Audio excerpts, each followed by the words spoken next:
aos amados irmãos e irmãs, na graça e na paz do nosso Senhor Jesus Cristo. Amém. Boa noite a todos e a todas. É uma alegria mais uma vez estarmos reunidos para cultuar o nome do Senhor. Eu convido os irmãos a abrirem suas Bíblias no livro de Salmos, Salmos de número 103, versículos 1 e 2. Dá um tempinho para os irmãos se encontrarem o texto em suas Bíblias.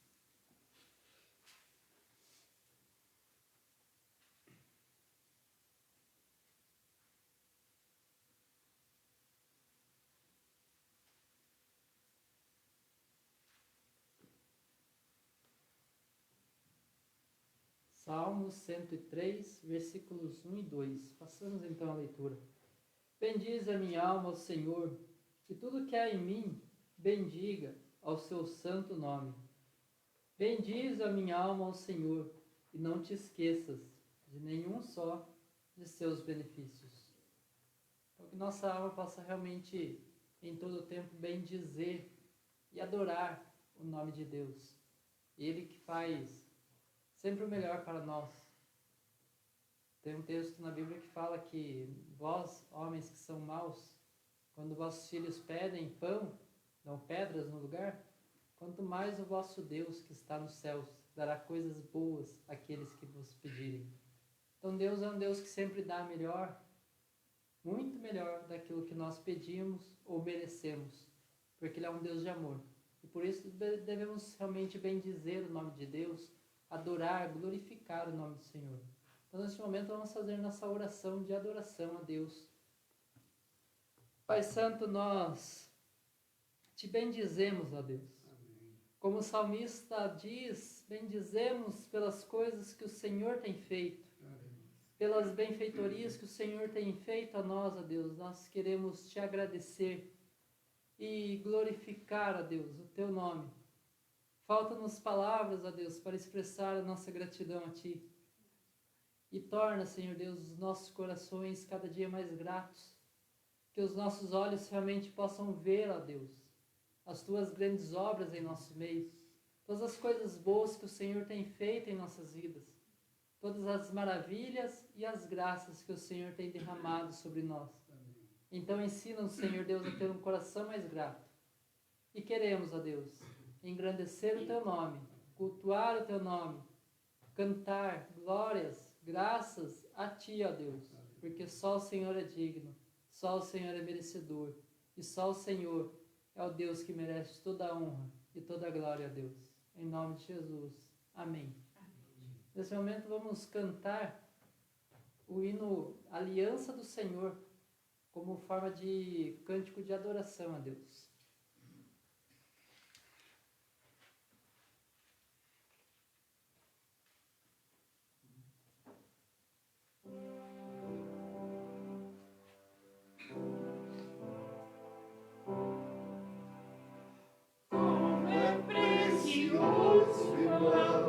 Estar bem junto a Ti e juntos a clamar, andarmos com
E agora eu convido os irmãos a abrirem suas Bíblias, ainda em Salmos 32, versículo 5.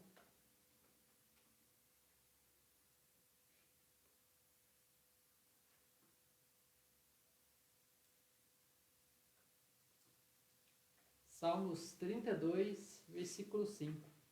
Confessei-te o meu pecado, e a minha iniquidade não mais ocultei. Disse: confessarei ao Senhor as minhas transgressões, e tu perdoaste a iniquidade do meu pecado. Neste momento nós vamos fazer nosso momento de confissão. Então eu convido os irmãos a, nesse primeiro momento, fazermos nossa oração silenciosa e logo após faremos nossa oração comunitária.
Pai Santo, colocamos no Teu altar, ó Pai. Nos apresentamos pedindo perdão pelos nossos pecados, ó Deus. Que nós realmente possamos, ó Deus, neste momento, fazer, ó Pai, colocar em Teu altar o nosso coração arrependido, ó Deus. Como antigamente era feito o holocausto para purificar os pecados das pessoas, que nós possamos fazer o holocausto do nosso coração neste momento, ó Deus. Colocar o nosso coração duro, nosso coração de pedra, no Teu altar, ó Deus. E pedir, dá-nos um coração, ó Pai, que está sempre pronto a se arrepender dos pecados. Um coração que realmente não compactua com aquilo que é errado, ó Deus. Mas um coração que se alegra quando está na Sua presença, quando está nos Teus átrios, ó Deus. Perdoa as nossas ofensas, ó Deus. Perdoa os nossos pecados, os nossos erros, as nossas iniquidades, ó Deus. E perdoa-nos, Senhor Deus, quando não nos arrependemos de nossos pecados. Que realmente possamos ter em nosso coração arrependimento sincero e verdadeiro, ó Deus. Nós te pedimos essa noite em nome de Jesus. Amém. Amém. Em Salmos 103, 10 e 11, o salmista diz assim: não nos trata segundo os nossos pecados, nem nos atribui consoante as nossas iniquidades. Pois quanto o céu se alteia acima da terra, assim é grande a sua misericórdia para com os que o temem. Deus não nos trata conforme o nosso pecado. Ele nos trata com amor. E é por isso que nós devemos nos alegrar na presença de Deus. Porque se Ele nos tratasse conforme os nossos pecados, não seríamos bem tratados por Deus. Mas Deus, no seu infinito amor, na sua infinita misericórdia, dá-nos sempre a certeza que Ele está sempre pronto a perdoar-nos sempre que nosso coração tiver arrependimento sincero. Amém? Agora pega o seu envelope de dízimo, que a Maiara virá fazer um momento de consagração das ofertas e dízimos.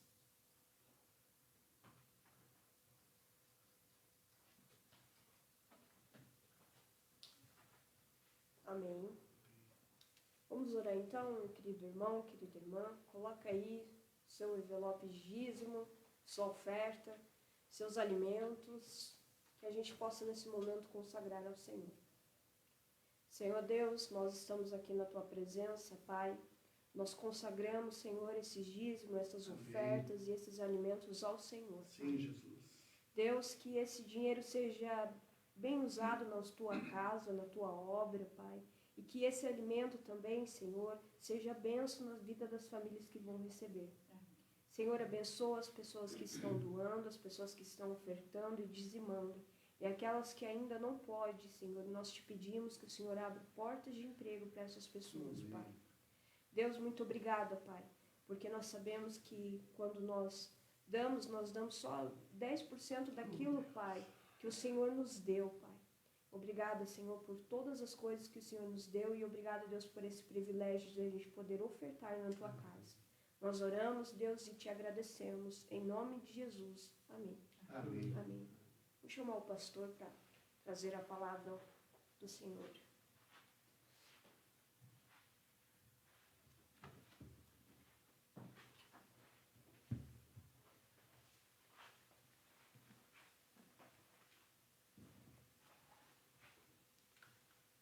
Eu quero saudar a todos e a todas nessa live que estamos fazendo.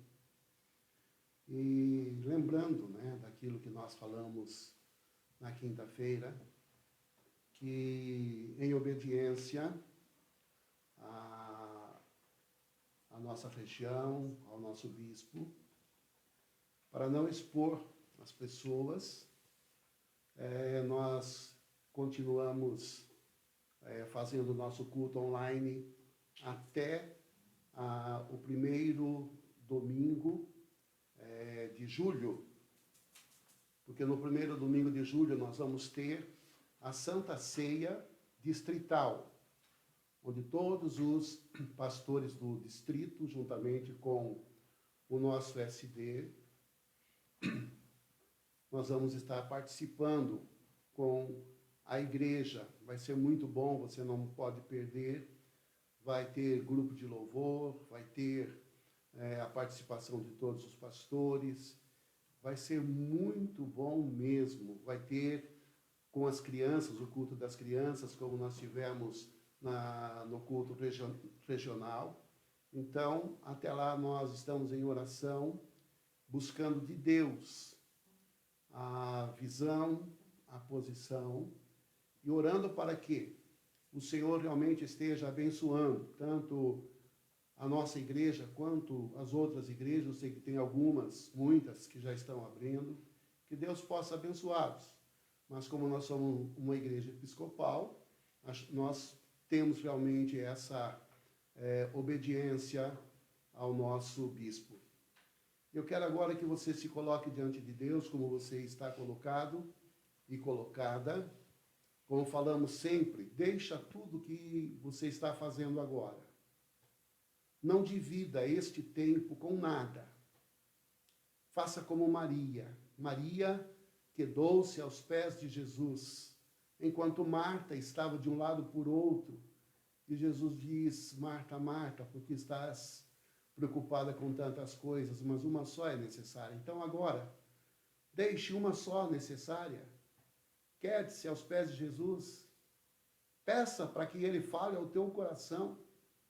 Convide alguém para que possa também compartilhar desta Santa Ceia. Convide, fale.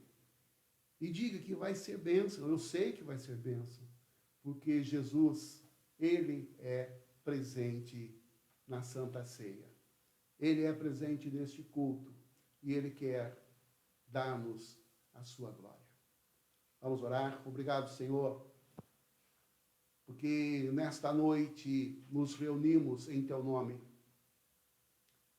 já invocamos o teu nome, já louvamos o teu nome, pedimos perdão pelo nosso pecado, já ofertamos, já consagramos, Senhor, os dízimos. E agora, Senhor Deus, pelo sangue do Cordeiro, queremos, ó Deus, estar na tua presença. Assim como aconteceu com Isaías, que o Senhor veio na sua presença. Não foi ele que foi à presença do Senhor, mas foi o Senhor que foi na presença dele. Vem também agora, nesta noite, ó Deus, com aquela brasa viva tirada do altar e vem tocando em nós. Vem fazendo de nós, ó Deus, o que tu queres. E dá-nos, ó Deus, entendimento, mas dá-nos também disposição para deixarmos, Senhor, a tua palavra fazer o milagre em nós e através de nós. Nós oramos em o nome do Senhor Jesus. Amém. Amém. Convido você para que abra a sua Bíblia no Evangelho de Marcos, Evangelho segundo Marcos. Nós vamos ler no capítulo número 6.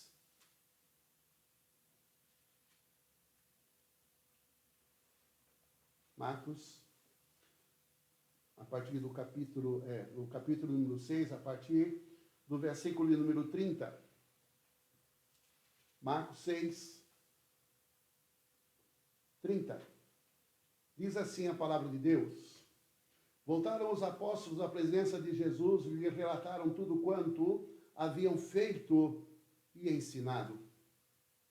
E ele lhes disse: Vinde repousai um pouco à parte, num lugar deserto, porque eles não tinham tempo nem para comer, visto serem numerosos os que vinham e viam. Então foram sós no barco para um lugar solitário. Muitos, porém, os vindo partir, reconhecendo-os, correram para lá a pé de todas as cidades e chegaram antes deles. Ao desembarcar, viu Jesus uma grande multidão e compadeceu-se deles, porque eram como ovelhas que não têm pastor, e passou a ensinar-lhes muitas coisas. Em declinando a tarde, vieram os discípulos a Jesus e lhe disseram: É deserto este lugar, e já avançada a hora, despede-os, pois, para que, passando pelos campos e aldeias, comprem para si o que comer. Porém, ele lhe respondeu: Dai-lhe vós mesmos de comer. Disseram-lhe: Iremos comprar 200 denários de pão para lhe dar de comer? E ele lhe disse: Quantos pães tendes? E de ver. E sabendo eles, responderam: 5 pães e 2 peixes. Então Jesus lhe ordenou que todos se assentassem em grupo sobre a relva verde. E fizeram repartindo em grupos de 100 em 100, de 50 em 50. Tomando ele os 5 pães e os 2 peixes, erguendo os olhos aos céus, os abençoou. E partindo os pães, deu aos discípulos para que os distribuísse, e por todos repartiu também os peixes. Todos comeram e se fartaram, e ainda recolheram 12 cestos cheios de pedaços de pão e de peixes. Os que comeram os pães eram 5.000 homens. Amados e amadas, esse texto é muito conhecido. e pertinente também para o momento em que nós participamos da Santa Ceia. E é importante nós, primeiramente, entendemos esta história. História que foi contada por Marcos, mas também foram contados por outros evangelistas. Mas o que me chama a atenção em todos eles é que Jesus, ele vai com os seus discípulos a um lugar à parte, um lugar ermo, para que ali pudessem descansar, porque eles não tinham sossego nem para comer.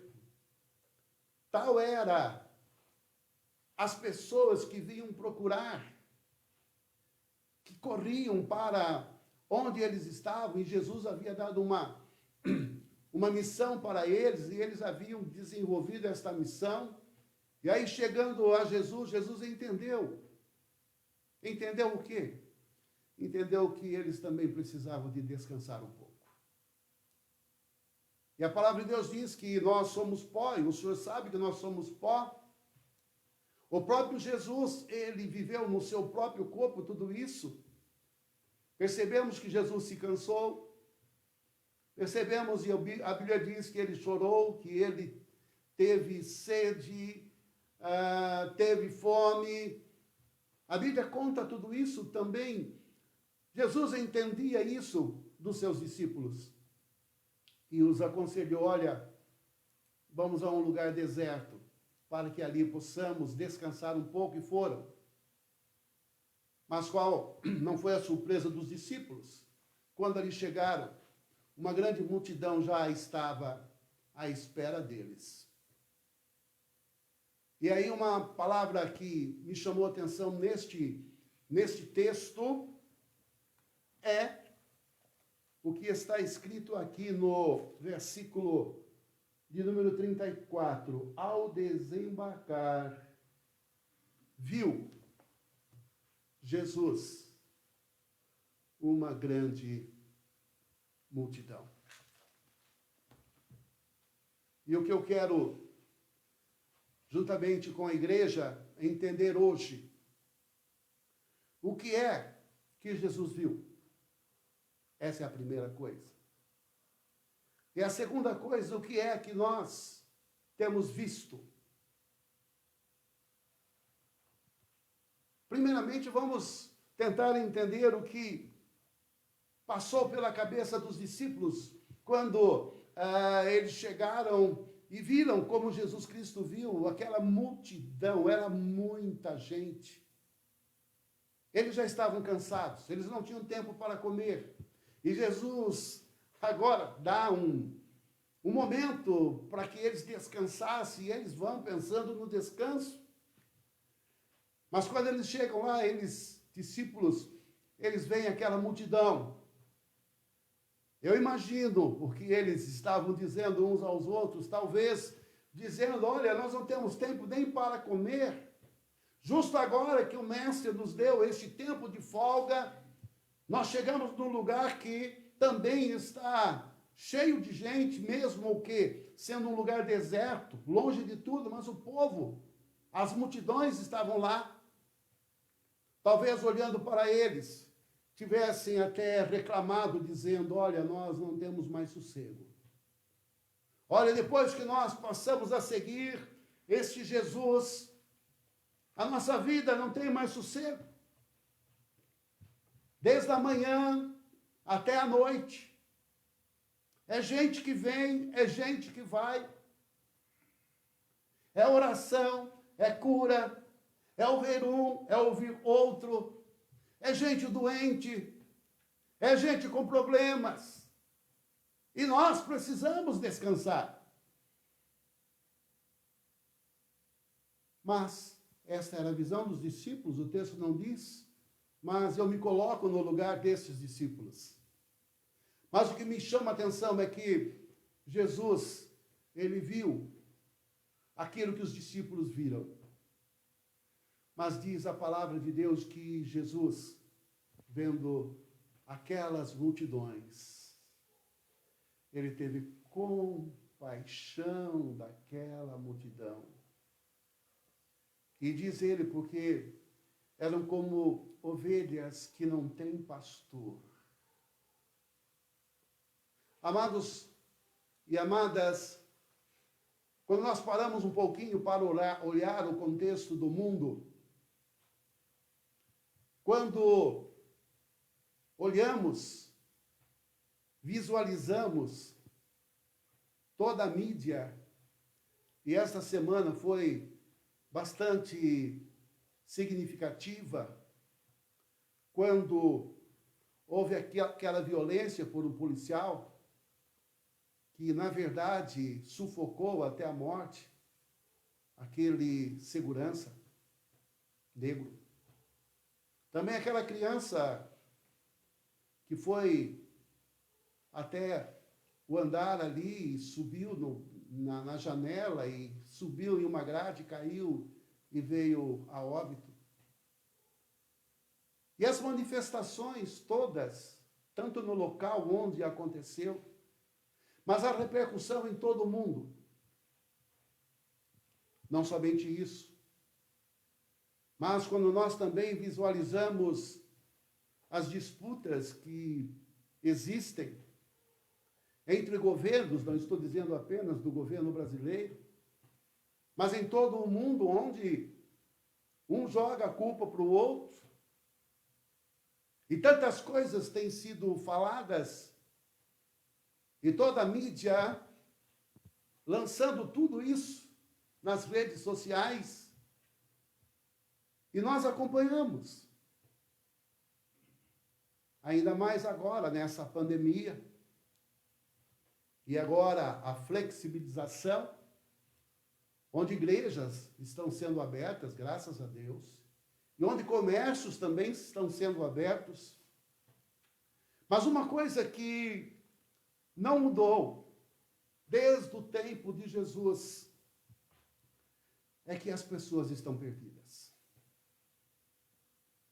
As pessoas, na verdade, elas estão expressando aquilo que está dentro delas. E aí, então, é difícil nós entendermos o porquê aconteceu essas violências, acontecem todos os dias as violências. E a estatística está aí que, no momento do confinamento, houve muito mais violência doméstica. Nós estamos vendo tudo isso, mas queremos entender, não conseguimos. Muitos querem justificar, mas não dá para justificar. E, na verdade, somente olhando não no olhar das multidões, não olhando na visão dos discípulos de então, por quê? Porque era o início do aprendizado. Eles estavam aprendendo com Jesus. Não era o final, não era após o Pentecoste, mas era antes de tudo isso. Eles ainda estavam, como que dizer, engatinhando no ensino. Mas nós precisamos ver como Jesus vê. E o nosso desafio nesta noite é justamente esse. E é entendendo que foi justamente por isso que Deus enviou Jesus, para que o mundo pudesse compreender como é que Deus está vendo. Porque é o próprio Deus inserido nos problemas. É o próprio Deus inserido em meio às multidões, e todas elas machucadas, desalentadas, problemáticas, mas que este Deus, Filho de Deus, Jesus, estava no meio da multidão. Ele não estava à margem, ele não estava lá nos céus, mas ele estava no meio da multidão. E o que a Bíblia diz que ele viu a multidão de uma forma diferente. Diz a palavra de Deus que ele, vendo a multidão, ele se moveu de compaixão. Há outros textos correlatos que diz que Jesus se moveu de íntima compaixão por eles. E quando ele se moveu nesta compaixão, ele pôde ver aquela multidão por dentro. Ele viu aquela multidão por dentro. Os discípulos viram aquela multidão por fora. Mas Jesus viu aquela multidão por dentro. E é por isso que ele se moveu de íntima compaixão por eles, porque Jesus Cristo não viu agora o efeito. Mas Jesus agora, ele vai na causa. Este é o grande problema.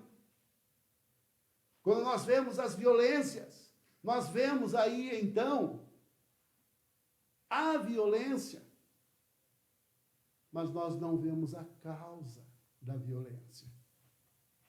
Com certeza, aquele que agiu dessa forma, quando você olha por fora, você diz, olha, tem que morrer, tem que pagar. E algumas pessoas ainda dizem, olha, tem que ter pena de morte. E a igreja metodista, ela é contra, totalmente, tenazmente, a pena de morte. Ainda mais, quando falamos de preconceito, quando nós falamos dos negros, a igreja metodista marcou a sua presença na América. Quando John Wesley, e o grupo dele levantou a bandeira contra a escravatura. Mas é importante nós entendemos que quando você se move como Jesus se moveu de íntima compaixão, ele percebe que o problema estava no interior das pessoas, não estava do lado de fora das pessoas. Porque quando nós vemos do lado de fora, nós vemos a cor da pele. Quando nós olhamos do lado de fora, nós vemos a cor dos olhos. Nós olhamos os cabelos, aqueles que têm cabelo. Mas Jesus não estava vendo nada disso. E, amados, é tremendo nós entendemos isso, porque o próprio Samuel, quando foi ungir um rei, e quando passou uma pessoa maravilhosa lá, e ele já ia ungir o rei, Deus fala ao seu coração, ele diz, Deus não vê como vê o homem, porque o homem vê as aparências, mas Deus vê o coração. Então Samuel, que pensou que ele ia ungir o rei, e ele percebeu que não era isso, porque Deus disse, não é esse, e passou todos, e Deus não havia dito quem era. Até que terminaram, e ele disse, não há ninguém. Ele disse, sim, um que está lá no campo, é o menorzinho de todos. Falou, então vai chamar, porque Deus não saiu daqui, porque Deus disse que daqui vai sair o rei. E quando chega aquele pirralho, aquele molequinho, Deus fala, é esse. Talvez ele pudesse até questionar com Deus, mas esse aí? Então Deus disse, eu estou olhando por dentro, eu não estou olhando por fora. Amados, infelizmente isso tem sido um problema muito grande. Não apenas nas multidões, não apenas no mundo, mas infelizmente até mesmo na própria igreja, dentro da própria igreja, amados. Quantas vezes nós julgamos as pessoas pela aparência, pelo trabalho que ela exerce, e quantos preconceitos nós temos vivenciado? Sabe por quê? Porque nós vamos à igreja, sim, Mas algo ainda tem que acontecer. Mas não tem que acontecer do lado de fora, meu amado. E às vezes nós achamos que é do lado de fora que importa. Então nós nos produzimos, vamos em frente do espelho e perguntamos para nós mesmos: e aí, como é que você está? Mas quantas vezes nós chegamos na frente do espelho e perguntamos para o espelho: e aí, como é que você está por dentro?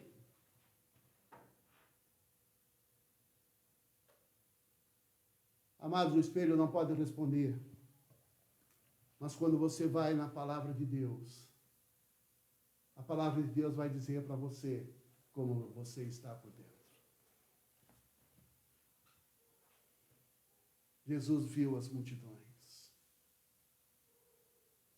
E a palavra de Deus diz que ao ver a multidão, ainda que cansado, ainda que sem tempo para comer, diz que Jesus sentiu compaixão, e o segundo passo que ele fez ao ver, diz, passou a ensinar-lhes muitas coisas.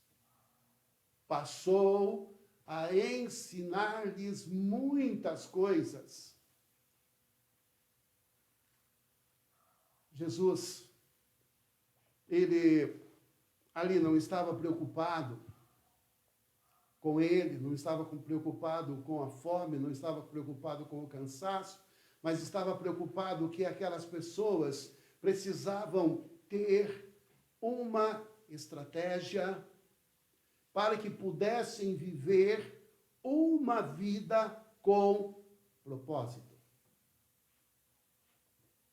E não apenas a multidão, mas Jesus tinha ali os seus discípulos, e esta foi a razão de falar para que eles atravessarem para o outro lado, porque ele queria ensinar os seus discípulos, que posteriormente se tornou a igreja de Cristo, após o Pentecoste, mas eles precisavam aprender de Jesus. E ele começou a ensiná-los. O que é que nós temos visto? Vem à minha mente ainda Jeremias, no capítulo de número 1, versículo número 11 e 12. O chamado de Jeremias, e aí então Deus chega a Jeremias e pergunta a Jeremias: o que vês tu, Jeremias? Jeremias responde ao Senhor: vejo uma vara de amendoeira. E Deus disse a Jeremias: viste bem, porque eu velo sobre a minha palavra para cumprir.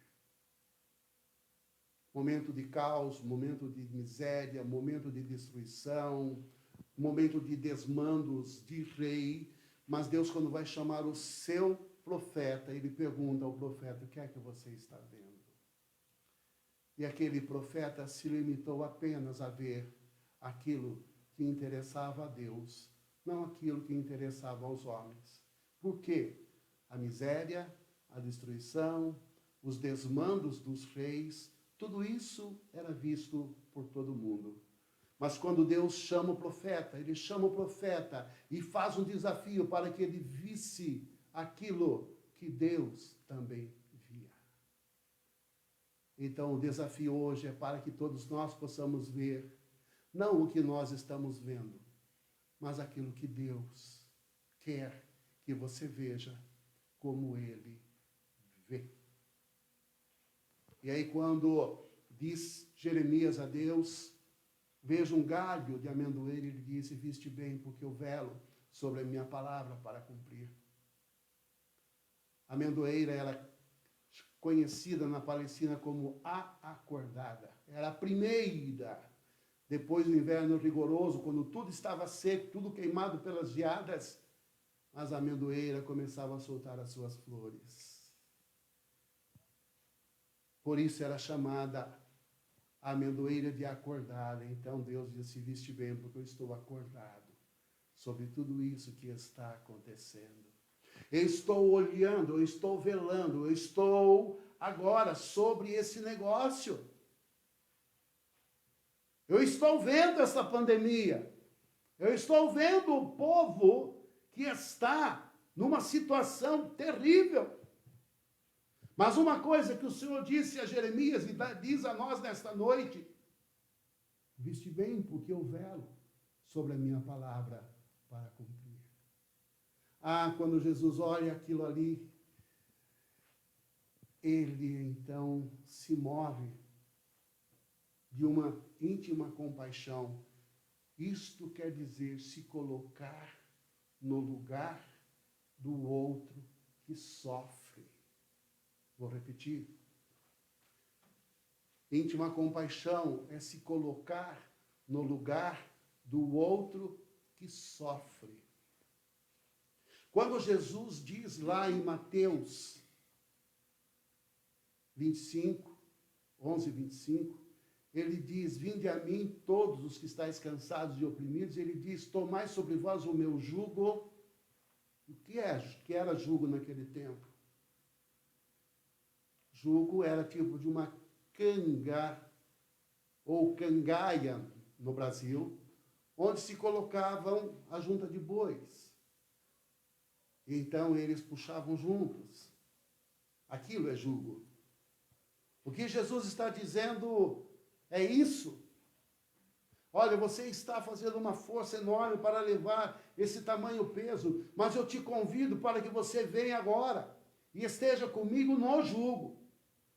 Para você puxar tudo isso, eu vou estar com você, no teu lugar, junto com você, para que o jugo seja mais leve. Por isso que ele diz, para que você possa ter o jugo leve. Não é um jugo que num passe de mágica ele fica leve, não. Mas é a presença de Jesus junto, levando o seu jugo, é que faz com que você seja agora vencedor e vencedora, porque ele veio para isso. Mas tem uma outra coisa ainda, é que quando Jesus vê a multidão, ele começa a ensinar as multidões muitas coisas. E aí eu quero conversar um pouquinho com você sobre esse ensino de Jesus. E volto lá em Mateus 11, 28, quando ele diz: tomai sobre vós o meu jugo e aprendei de mim, que sou manso e humilde de coração, e encontrareis descanso para as vossas almas. O que ele está dizendo aqui? Ele não está dizendo, aprendei comigo.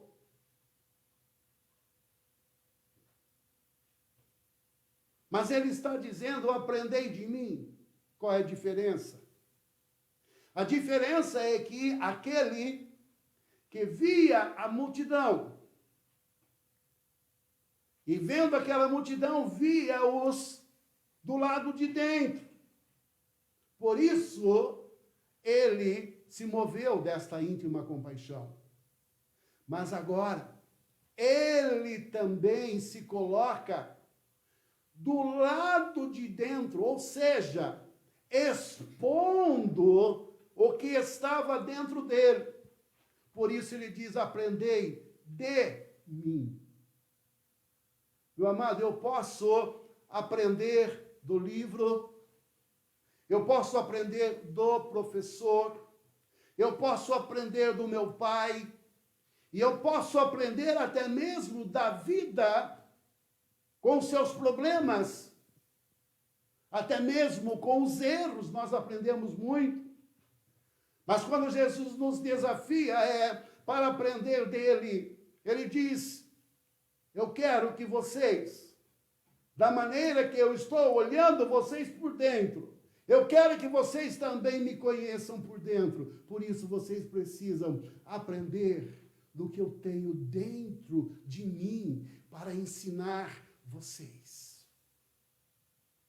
Ah, amados, que palavra tremenda.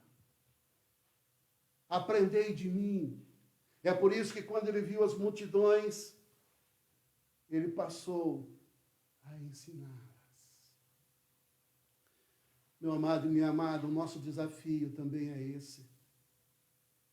Em tempos de pandemia, em tempos de tantas frustrações e tanta conversa, e de tantas mensagens danosas, o Senhor nos convida a aprender dele. E uma coisa que eu percebo aqui é que as pessoas, para aprender de Jesus, elas perderam a noção do tempo. Elas perderam a noção do tempo.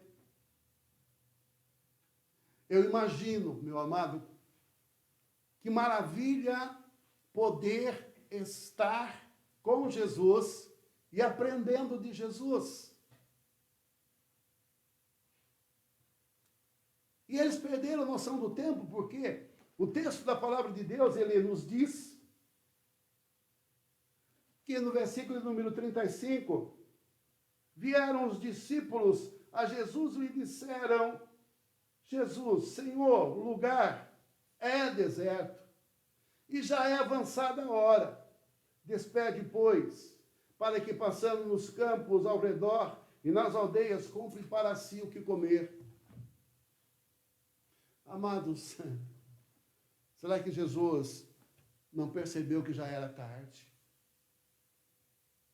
Será que somente os discípulos perceberam que já era tarde? Será que somente os discípulos sabiam que o lugar era deserto?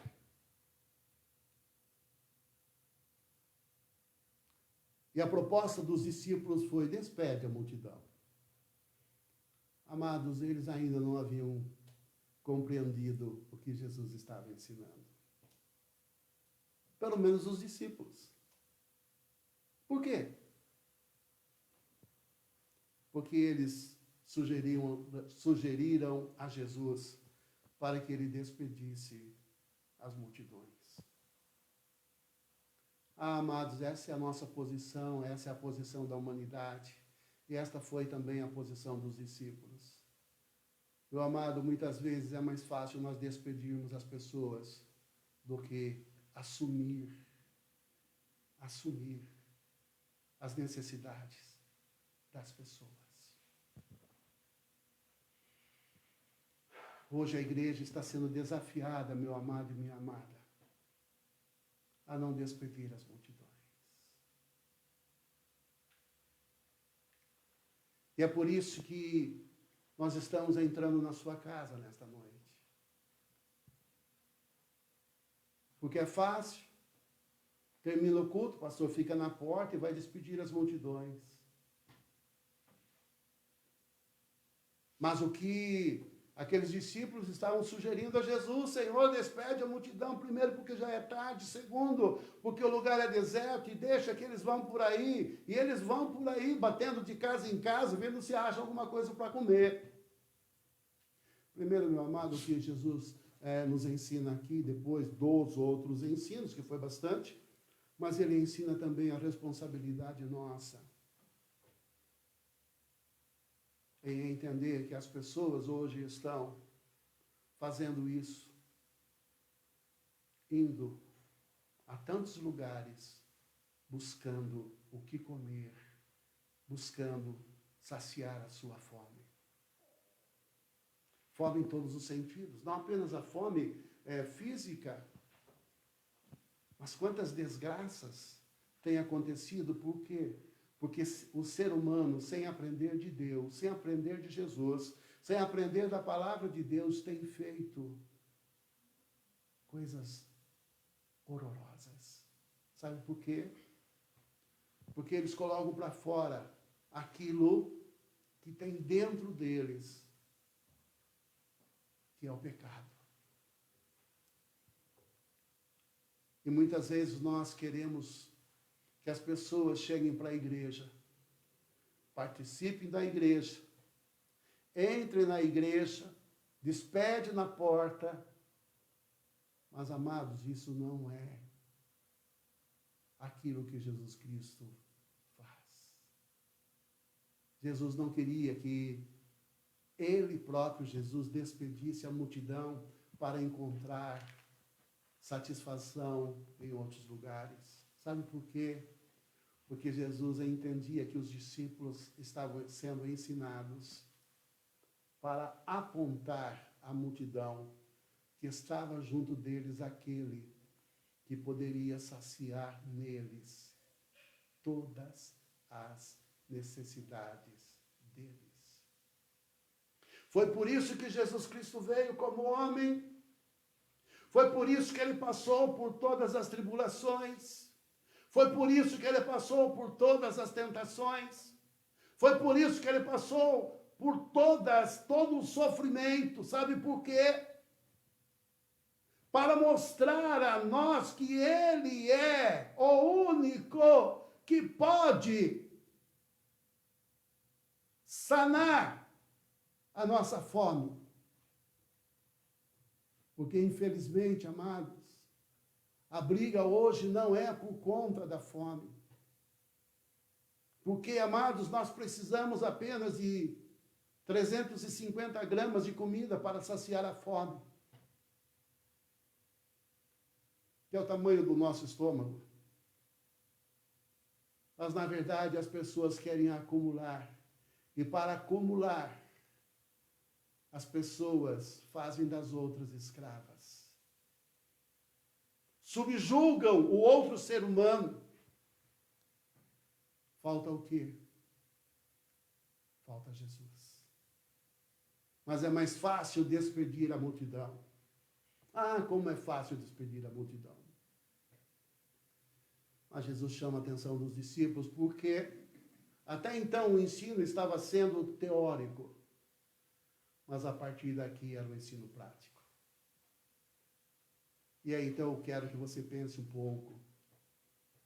Terminando este culto, ou como outros tantos cultos terminaram agora, na live, mas quantos outros cultos terminaram na igreja? E você saiu e pegou o seu carro e foi embora. E eu pergunto para você, e o que aconteceu? Ou tomou um ônibus e foi embora, ou mesmo pegou a sua bicicleta, o Maximino, e foi embora. Mas, meu amado, o que aconteceu depois? O evangelho não é para despedir pessoas, mas é para que as pessoas sejam transformadas. E essa é a questão. Jesus não despediu as multidões. Mas agora era a aula prática. Jesus olha para os seus discípulos e diz: dai vós mesmos de comer. Talvez os discípulos arregalaram o olho e teve alguém que falou: Senhor, mas nós vamos precisar de 200 denários. 200 denários, denário era um dia de trabalho. Seriam 200 dias de trabalho. Falou: Senhor, mas tudo... Ainda que tivéssemos 200 denários para comprar 200 pães, mas, Senhor, onde é que a gente compra pão? Amados, há um momento que nem o dinheiro serve, nem o dinheiro presta. Aí nós falamos aquilo que os nossos pais diziam: ah, vai ter um dia que vai ter dinheiro no bolso, não vai ter o que comer.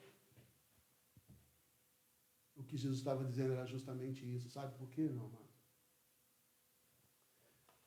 Porque o que Jesus estava ensinando para aqueles discípulos, naquele momento, é que ainda que os discípulos quisessem assumir o comando daquela situação, ainda que eles tivessem condições, tivessem dinheiro, eles não poderiam solucionar o problema daquele povo, porque não tinha lugar para comprar pão. Não sei se você está entendendo, mas eu vou tentar explicar. Amados, a Bíblia diz que o homem, ainda que ele desse o mundo todo não seria suficiente em resgate da sua alma.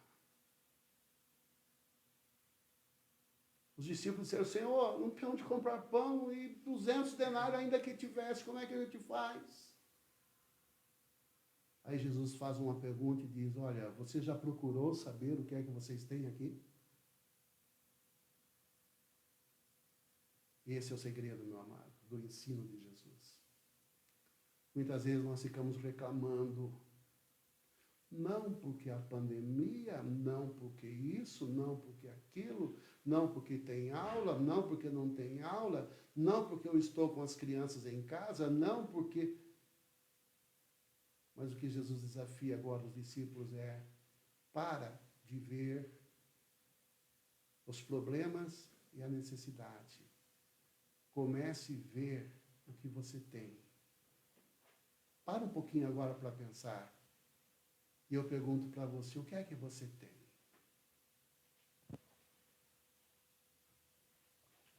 E alguém falou, Senhor, tem aqui alguns peixinhos, 3 pães, 2 peixinhos. Mas o que é isso para tanta gente? Eu quero que você entenda que aqueles 3 pães e 2 peixinhos não era nada para muita gente. Não era, não. Era muito pouco. Talvez nem os discípulos se satisfizessem daquela merenda. Mas eu quero que você entenda que, com certeza, era tudo que alguém tinha. Era uma pessoa que tinha. Só uma pessoa tinha. Em outro texto diz que era o menino que havia trazido o pãozinho dele com o peixe. Amados, muitas vezes nós precisamos parar um pouco e começar a olhar o que é que nós temos, ainda que seja pequeno. Olha para o teu filho, ainda que ele seja pequeno, e eu pergunto para você, quanto vale o teu filho?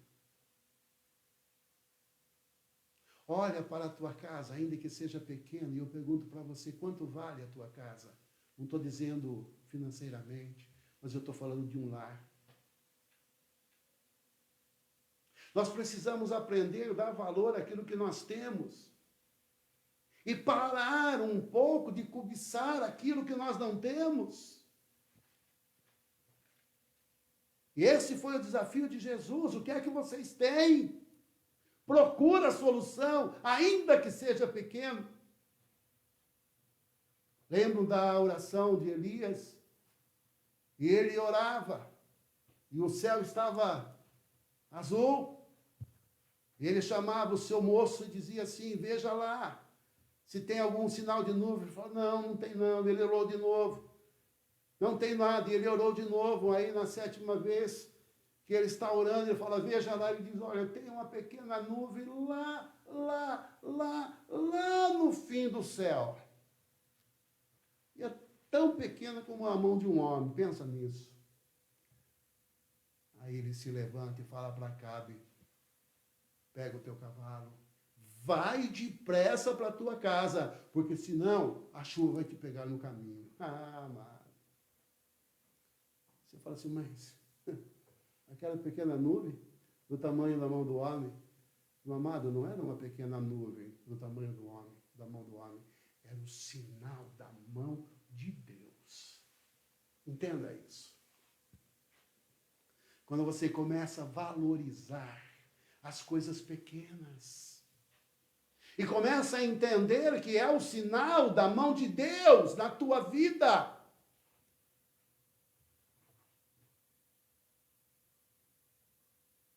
Aí você pergunta para mim, pastor, mas quem é que trouxe os 5 peixinhos? Meu amado, eu não sei quem trouxe os 5 peixinhos, mas eu sei que Deus ia multiplicar em Cristo os 5 pães, os 3 pães, os 2 peixinhos.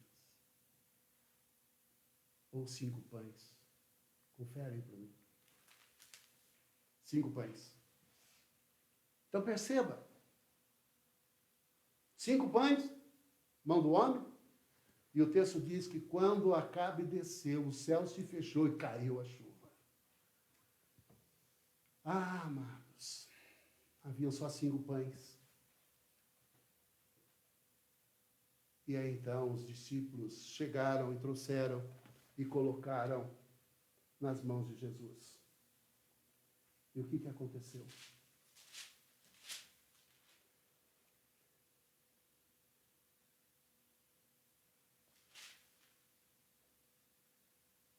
Então, Jesus lhe ordenou que todos se assentassem de grupo de 100 em 100, de 50 em 50. Amados, uma coisa que é importante, Jesus, ele toma o comando e diz, olha, vocês já estão entendendo a matemática de Deus. Vocês já olharam que tem solução, ainda que seja pequena. Mas agora nós precisamos nos organizar. O grande problema, amados, é que nós achamos que Deus faz milagre no meio de bagunça. Escreve isso, Deus não faz milagre no meio de bagunça. Há um ditado que eu aprendi quando criança, que Deus escreve direito por linhas tortas. Foi difícil eu entender que Deus não escreve em linhas tortas. Ele endireita a linha e escreve. Você quer que Deus escreva uma história tremenda na tua vida? Deixa Ele endireitar a tua linha. Entra na olaria de Deus. Entra na olaria de Deus. O grande problema é que nós queremos que Deus escreva direito por linhas tortas. Não, não, não. Isso é invenção. Ele usa situações, mas nunca ele vai colocar a sua assinatura em cima de uma vida arrebentada. Não, ele vai consertar, para que a glória dele se manifeste naquela vida. Foi por isso que Jesus disse, olha, organiza o povo. Organiza em lotes aí, 50, 100, organiza. Eu até visualizo isso. Agora não era uma multidão, mas era uma organização. Você olhava assim, parecia canteiros de flor. Imagina. Não era bagunça, não, eram todos ali. E aí Jesus vai para o plano e fala assim, bom, está cumprido isso? Tá, já está cumprido, sim. Então vamos à segunda parte do plano. Jesus diz, manda que todos se sentem sobre a relva verde. E fizeram. Aí sim, Jesus toma os 5 pães e os 2 peixes, ergue os olhos aos céus, abençoa e parte os pães. Se você está na tua casa, leia isso. Se não leu agora, leia depois. Eu vou dizer para você uma coisa. Não sei se você já pensou nisso, mas todo mundo sentado, e aí Jesus pega aqueles pães, pega aqueles peixes. Eu imagino Jesus colocando talvez numa bandeja como essa que nós temos aqui, não tão bonita quanto essa, né?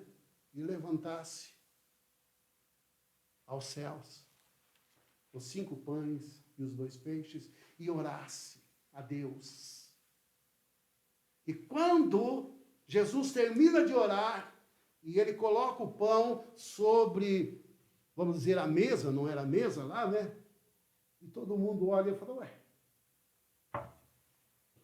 não adiantou a oração de Jesus. Por que a oração de Jesus não adiantou? É como se Jesus estivesse aqui, pegasse o pão, levantasse, como nós levantamos aqui, e falasse, fecha o olho, porque agora eu vou orar. E Jesus pega e ora, fervorosamente, e aí quando você abre o olho, abre os seus olhos, você vê que ainda são 5 pães, e ainda são os peixinhos, e você fala, olha, como a criança diz, né, falhou a oração de Jesus. Amados, muitas vezes nós achamos que as orações têm falhado. Quantas vezes você tem pensado que a tua oração tem falhado? Quantas vezes, em algumas situações, eu imaginava que a minha oração, as minhas orações têm falhado. Só que Jesus ali, ele estava ensinando aquela multidão muitas coisas, e uma das coisas que ele queria ensinar era isso, e é isso que você precisa entender hoje. Quando Jesus levanta os pães e abençoa, realmente o milagre já havia acontecido. Sabe qual era o milagre, meu amado? Era o milagre da fé. Porque a palavra de Deus diz que sem fé é impossível agradar a Deus. E nós queremos agradar a Deus sem fé. E a fé sem obras é morta.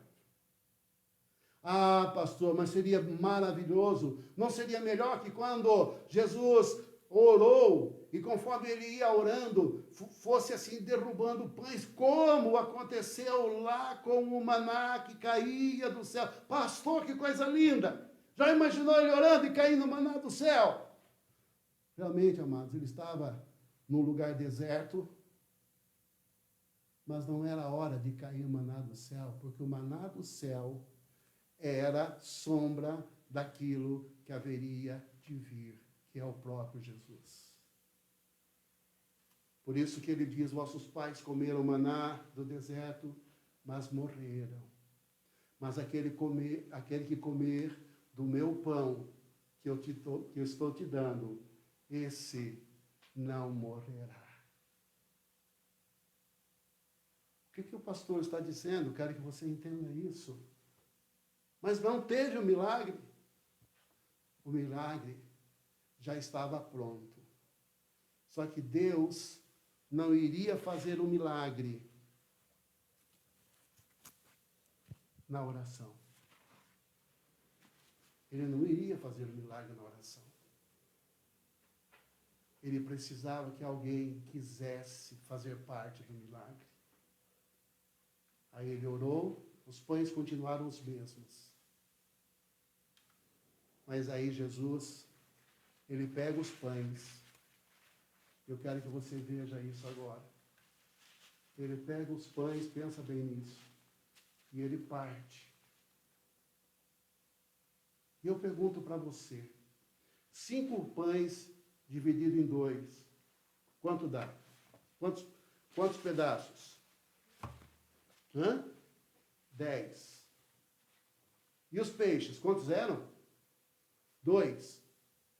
Não precisou partir? Não. Então deu um pedaço para cada discípulo. E um peixe para os outros 2 discípulos. Ah, o milagre estava pronto.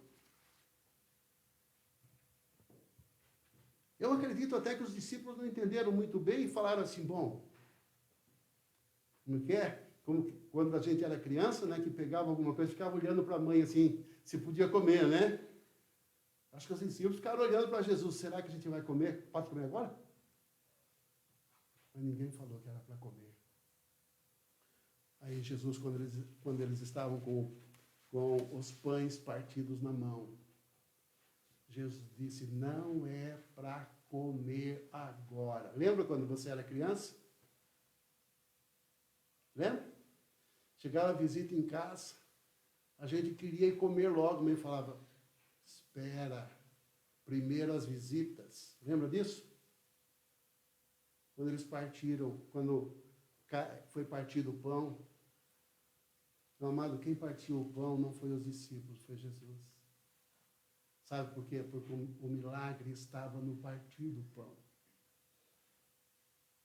Porque este pão que foi partido é o próprio Senhor Jesus. Só que o milagre não era para os discípulos apenas, porque senão eles se reuniriam ali e comeriam. E um detalhe, Jesus não comeu o pão partido. Porque o pão, presta atenção nisso, o pão não come pão. A árvore que dá fruto não come do fruto. O pão é dado para os outros comerem. Esse tem sido o grande problema na igreja. Lá em Coríntios, o pessoal, quando estava no dia da Santa Ceia, todo mundo vinha e comia o pão e não sobrava para os outros. Bebia e ficava embriagado. E o apóstolo Paulo vem e chama a atenção e diz, vocês não têm discernido o corpo de Cristo? Quando Jesus parte o pão, vem cá, Zé. Quando Jesus parte o pão e ele dá, Segura com as duas mãos. Ele dá para ele dá para os seus discípulos. Só que daí o que ele faz? Ele fala para os discípulos, pode distribuir para os outros. Pega um pedaço. Pedação mesmo, que pedacinho não. Isso. E aí vem o outro lá. Vê todo mundo lá. Ele vai em cada lugar. Pode vir pegar. O Renato também pode.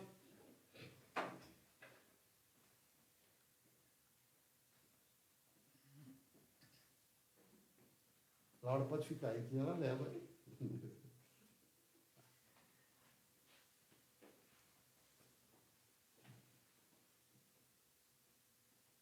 Pega para você também. Fica aqui. Meu amado, cada um foi pegando o pão, segura com as duas mãos agora. Veja bem a dinâmica. As pessoas vinham, tiravam um pedaço do pão, outro vinha, tirava o pedaço do pão. Meu amado, 10, 20, 50, 100, 200, 500, 1000 pessoas pegando o pedaço do pão e o pão não acabava. Você está entendendo? Sabe o que Jesus estava ensinando? Que o milagre não era só na oração, mas o milagre acontece na mão dos discípulos. Meu amado, o milagre acontece na mão da igreja. Igreja de Cristo, o Senhor quer que você seja participante do milagre. Ele não quer que você queira o milagre. Ele quer que você, corpo de Cristo, seja o milagre.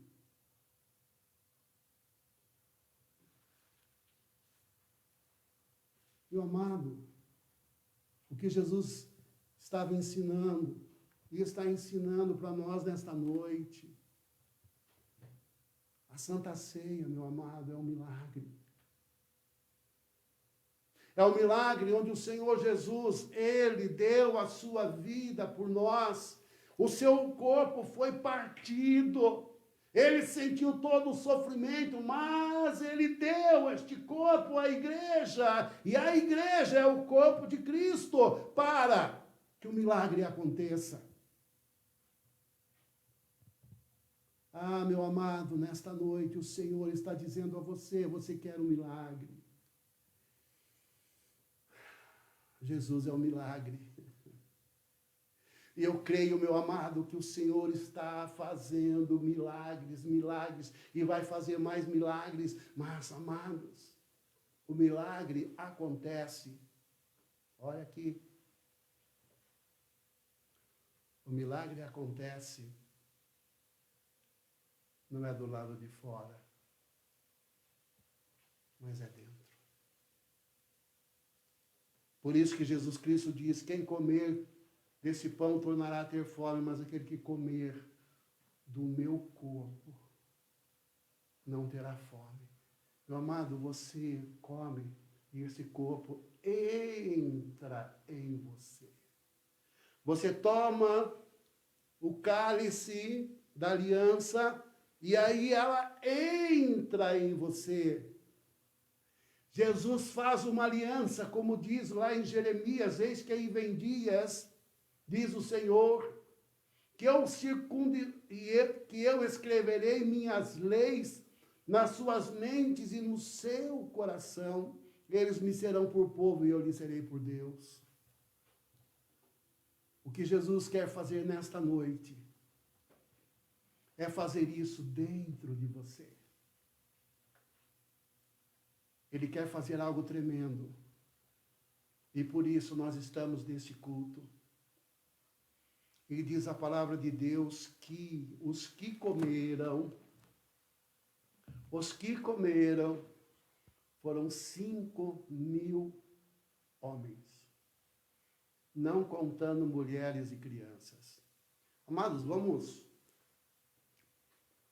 dizer que para cada criança, cada mulher uma criança, já seriam 15.000.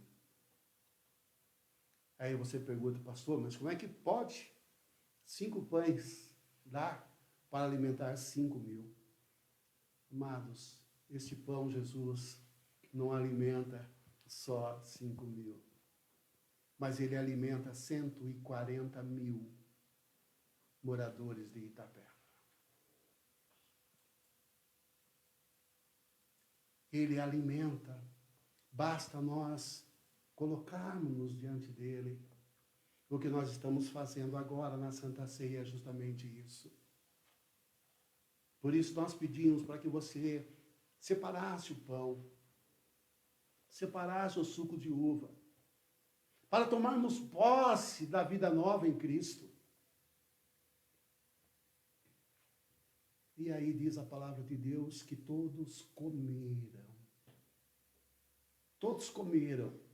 E ainda sobrou 12 cestos. Detalhe, Jesus não comeu. Se você fizer uma pesquisa na Bíblia, toda ela, você sempre verá Jesus partindo o pão, mas você não vê Jesus comendo o pão. Por quê? Porque o pão veio para dar a vida ao homem. Para dar a vida a você. Para te ensinar dele para viver como ele. Ser como ele em santidade e em justiça. E sobrou o quê? Sobraram 12 cestos. Sabe por quê? Porque não era só naquele deserto que tinham pessoas, aquele cesto serviu para alimentar ainda muita gente. Coloque a tua vida diante de Deus, nós vamos consagrar os elementos da ceia. Senhor nosso Deus, amado, querido Pai, diante de Ti nós estamos, Senhor, para participarmos da Tua Santa Ceia. E queremos Te louvar, ó Deus, pelo partir do pão. E o Senhor mesmo disse, na noite em que foi traído, tendo dado graças, o Senhor tomou o pão, e tendo dado graças, partiu e deu aos seus discípulos, dizendo, isto é o meu corpo, que é dado por vós. Fazei isto em memória de mim. Por semelhante modo, depois de ver ceado, tomou também o cálice e deu aos seus discípulos, dizendo, este é o cálice do Novo Testamento do meu sangue, o sangue da nova aliança, derramado em favor de muitos. Por isso agora, Senhor Deus, nós consagramos os elementos do pão e do vinho, clamando para que o pão que vamos comer seja a comunhão do corpo de Cristo, e o vinho que vamos beber seja a comunhão do sangue de Cristo. Que ao comermos e ao bebermos, possamos crescer em tudo, até a estatura de varão perfeito. Obrigado a Deus pelo sacrifício. Obrigado porque levaste todo o nosso pecado. Mas não apenas isto, nos destes de Cristo, com Cristo, por Cristo, a vida eterna. Dá-nos a tua graça. Nós clamamos em o nome do Senhor Jesus. Amém? Pode comer. Nós vamos tomar do cálice. Cada um aqui vai tomar.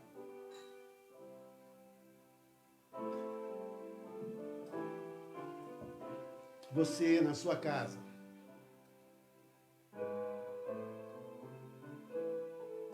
entenda que Deus nos está ensinando a ver como Ele vê. E queremos aprender de Cristo, como disse Ele, aprendei de mim. E agora eu quero que você receba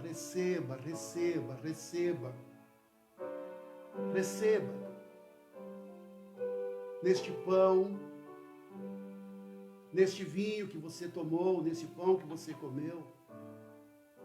Receba a cura interior. Deus te vê por dentro. E Ele quer que você seja como Ele é por dentro. A tua mente, a tua alma e o teu espírito. Meu amado, não é a carne que vai te dominar, mas é o Espírito que habita em você que te domina. E por amor a Jesus, você pode dizer não às coisas que impedem a comunhão com Ele. Esse medo não é de Deus. Esse medo não é de Deus. Esse medo não é de Deus, porque a Bíblia diz que o amor, quando entra em nós, do Espírito de Deus, lança fora o medo. Então, Senhor Deus, vem tocando agora, vem curando, vem restaurando, vem abençoando. Entra, Senhor Deus, em cada casa. Entra, Senhor Deus, em cada família. Entra, Senhor Deus, naquele e naquela que está no hospital, que está na rua, nas praças. Entra agora, Senhor Deus, e transforma através do pão. E faz, Senhor Deus, esta aliança eterna. E dá-nos agora a tua bênção, Senhor. Clamamos ainda, ó Deus, me abençoando Andrezinho, ó Deus, que fez aniversário. Abençoa, Senhor. Abençoa todas as famílias. E dá-nos a tua bênção, que é a graça maravilhosa do nosso Senhor e Salvador Jesus Cristo. Que o amor de Deus, o Pai, a comunhão, a consolação, a unção e a alegria do Espírito Santo repouse sobre a tua vida, família, saúde, trabalho. E sobre a igreja de Jesus Cristo permaneça conosco hoje e eternamente. Amém. Amém. Quero agradecer a todos e a todas. Fiquem na paz do Senhor.